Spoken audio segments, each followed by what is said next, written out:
My family still calls her the golden child. They don't know the truth, what she took from me, what she made me do. I stayed quiet for years. But silence has a breaking point. I never thought I'd be the one telling a story like this. For 5 years, my boyfriend Terry and I had what most people would call a normal, healthy relationship. We met in college, started out as best friends, fell in love, and moved in together 2 years ago when we both landed jobs in the same city.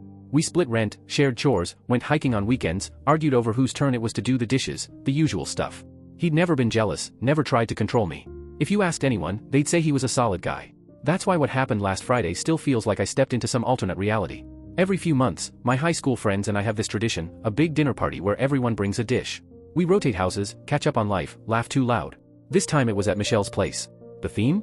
Thanksgiving leftovers. I'd been talking about it all week. I invited Terry twice before the party. Once, he said he wasn't sure if he'd feel up to it. The second time, he said he'd rather stay home and catch up on work. Fair enough. He's not obligated to tag along to every social thing I do. So Friday afternoon, I was in our kitchen making a sweet potato casserole. I remember the smell of cinnamon and brown sugar filling the apartment while Terry sat in the living room with his laptop, completely absorbed in whatever he was watching. I didn't think twice about it. Around 6, I slipped on my coat, casserole dish still steaming on the counter. He looked up at me and, in this casual voice, asked what time I'd be back. I said, probably around midnight, maybe later. You know how we get when we're all together. I expected him to nod or joke about me bringing him leftovers. Instead, he closed his laptop and stood up. His face had gone strangely serious. He said he didn't think I should be out that late. I actually laughed, thinking he was joking. We've both stayed out later than midnight 100 times. But his expression didn't change. Then he said something that chilled me. Women shouldn't be out late at night without their boyfriends. Nothing good happens after midnight. I have certain standards about this kind of thing. I froze. Are you serious? I asked. Yes, he said, completely serious. If you're living with me, you need to respect my boundaries. My casserole felt heavy in my hands as I put it down. This wasn't a boundary. This was control. I told him exactly that.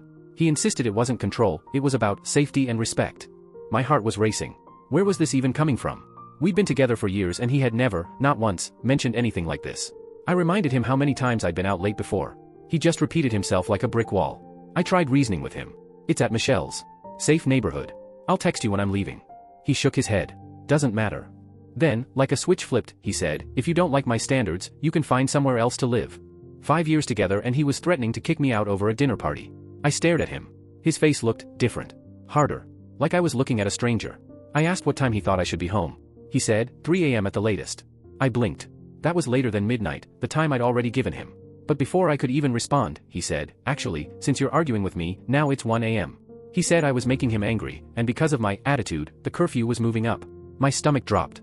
This wasn't about safety. This was punishment. I walked into our bedroom, my hand